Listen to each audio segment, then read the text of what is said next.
मानव जीवन गिल्ली मिट्टी जाने कब गल जाएगी, जैसा सांचा होगा वैसी मूर्तियाँ बन जाएगी। मनुष्य का जीवन एक गिल्ली मिट्टी की तरह है। जिस प्रकार मनुष्य जैसा सोचता है वैसा उसका जीवन बनता है, वैसे उसके भव का निर्माण होता है। जिस प्रकार कोई भवन बना रहे हैं तो उनका नक्शा पहले उनके मस्तिष्क पर अंकित होता है, तब भवन तैयार होता है। उसी प्रकार हमारा यह मनुष्य जीवन है। मिट्टी में जिस प्रकार उर्वरा शक्ति होती है, उसमें जो चाहे हम बहुमूल्य वस्तुएं पैदा कर सकते हैं। उसी प्रकार मनुष्य में अनंत शक्तियाँ बसती है। अनंत शक्तियाँ आत्मा में है। मनुष्य चाहे तो आत्मा से परमात्मा बन सकता है। जितने भी हमारे आचार्य भगवत ऋषि मुनि हुए, उनमें जो शक्तियाँ थी, जो रिद्धियाँ सिद्धियाँ थी, वो हर मनुष्य के पास में है। यदि वो चाहे तो बहुत कुछ पैदा कर सकता है, लेकिन मनुष्य में अटूट खजाना है। लेकिन वो जैसी उसमें आत्मविश्वास की कमी है, जैसी उसको परिस्थितियाँ मिलती है, उसी में वो अपने जीवन को ढाल लेता है। सुधार करने के बजाय उसी में ढाल लेता है। तो हमें इस आत्मा को परमात्मा बनाने के लिए कुछ निमित्तों की आवश्यकता होती है। जिस प्रकार मिट्टी में घड़ा बनने की शक्ति है, लेकिन यदि कुम्हार का चाक का निमित्त नहीं मिलेगा तो घड़ा नहीं बन सकता। उसी प्रकार मनुष्य में यदि आत्म शक्तियों का उद्घाटन करना है, आत्मा को उत्थान की ओर ले जाना है, तो दीक्षा लेनी बहुत जरूरी है। घर में रहकर हम 5 पापों से, 5 सुन्ना पापों से छुटकारा नहीं पा सकते, राग द्वेष मोह से छुटकारा नहीं पा सकते। इसलिए दीक्षा लेनी बहुत जरूरी है। यह दीक्षा मैंने भी आज के दिन परम पूज्य गरिमामती माता जी के खरतबलों से मेरी आज दीक्षा हुई। उनका मेरा ऊपर बहुत बड़ा उपकार है, क्योंकि माँ तो जन्म देकर संसार में छोड़ती है, लेकिन जो दीक्षा गुरु होते हैं वो संसार सागर से पार होकर मोक्ष का रास्ता दिखा देते हैं। तो हमारे ऊपर गुरु माँ गरिमामती माता जी का बहुत बड़ा उपकार है। इस दीक्षा लेकर जो संभल गया तो इससे बड़ा आनंद नहीं है। यदि दीक्षा लेकर जो संभल गया उससे बड़ा आनंद कहीं नहीं मिलेगा। यदि दीक्षा लेकर भटक गया तो उससे बड़ा सक्लेश कहीं नहीं मिलेगा। तो भगवान से यही प्रार्थना करते हैं कि हम दीक्षा लेकर समझे हुए रहे, कहीं भटक नहीं जाए। तो हमारे आचार्य भगवंतों ने 2 रास्ते बताए धर्म के लिए, एक मुनि मार्ग, एक गृहस्थ मार्ग। मुनि मार्ग हर कोई नहीं अपना सकता, कठिन रास्ता है। तो गृहस्थ में रहकर भी हम आपको सबको बोलते हैं, गृहस्थ में रहकर भी अपने जीवन का उत्थान कर सकते हैं, धीरे धीरे परंपरा से आगे बढ़ सकते हैं। इसके लिए हमारे आचार्यों ने 6 आवश्यक कर्तव्य बताए। उसमें उसको मैं एक उदाहरण के माध्यम से बता रही हूँ। एक सेठ जी थे, उनका एक लड़का था, वो निरापुर था। सेठ जी बहुत समझाते, लेकिन वो कुछ भी नहीं मानता। वो सोचता पढ़ेंगे लिखेंगे बनेंगे खराब, खेलेंगे कूदेंगे बनेंगे नवाब, उसकी है चाल थी।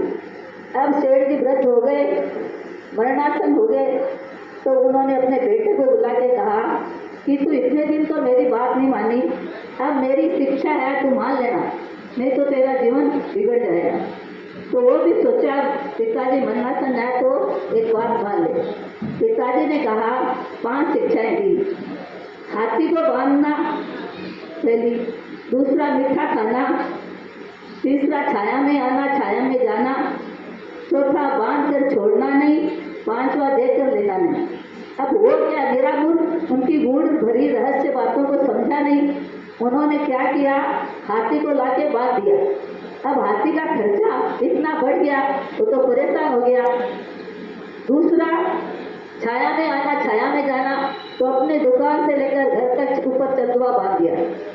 तीसरा मीठा खाना, तो रोज मीठा खाने लग गया, उसका तो पेट खराब हो गया, वो तो परेशान हो गया पूरा। चौथा कि देकर लेना नहीं, तो अपनी दुकान का माल देता और वापस ग्राहक से पैसा लेता है। और 5वां कि बांध कर छोड़ना नहीं, या किसको बांधे, तो विचार करते करते सोचा पीछे कि भी जाती है। पत्नी की चोटी को पेड़ पर बांध देता हूँ। तो पत्नी की चोटी पेड़ पर बांध दिया। वो पत्नी चिल्लाती है, लेकिन वो तो कि मेरे पिताजी की आज्ञा है, अंतिम आज्ञा थी तो इसको मानना तो पड़ेगा ही। लेकिन दुखी हो गया पूरा। तो एक बार उनके पिताजी के मित्र उनके घर आए उनकी खबर पूछने। तो वो क्या बोला, क्या आपके मित्र ने मुझे क्या शिक्षा दी, मैं तो परेशान होकर रह गया। तो मित्र बोले कि तुम्हारे पिताजी बहुत ज्ञानी थे, तुमने समझा नहीं उनकी बातों को। हाथी बांधने का मतलब है कि साधु संतों का चातुर्मास कराना, कोई त्यागी व्रती प्रतिमाधारी कोई भी आवे तो उनको निमंत्रण देके बुलाना घर में। हाथी बांधने का मतलब यह है। और दूसरा जो मीठा खाने का मतलब है संयम पूर्वक जीवन जीना। यदि हमारा जीवन संयम पूर्वक नहीं होगा खाने पीने में, तो हमारा जीवन एकदम बदतर हो जाएगा। यदि खाने पीने में संयम नहीं है तो सबकी हालत अभी देख रहे हैं, कितनी बीमारियां लगती है। तीसरा छाया में आना। छाया में जाने का मतलब है कि यदि कोई व्यक्ति अपने माता पिता की छत्र छाया में रहता है तो उसके जीवन खुशपूर्वक जीता है। और देव शास्त्र गुरु की छत्र छाया में जो रहते हैं तो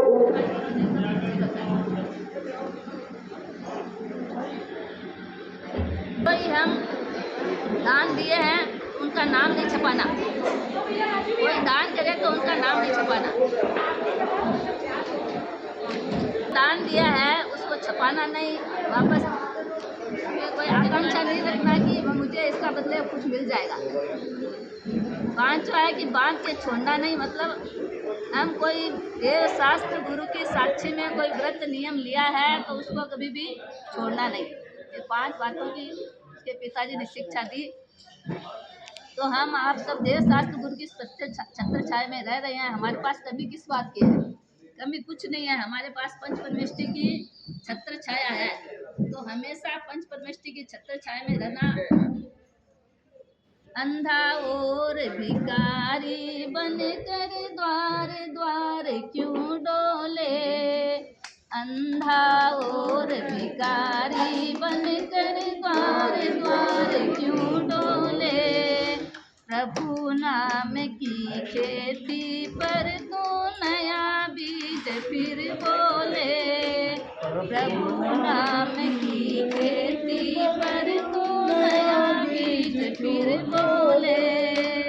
खेती तेरी हरी रहेगी, खेती तेरी हरी रहेगी, मन में रखियो चेत, चिड़िया चुग गई सारा खेत, चिड़िया चुग गई सारा खेत। आँख खुली तो देखा मैंने, आँख खुली तो देखा मैंने, खेत मेरे सही खेत, चिड़िया चुग गई सारा खेत, चिड़िया चुग गई सारा खेत। यहाँ पर अपना कोई नहीं है, सब पुण्य के सगे हैं।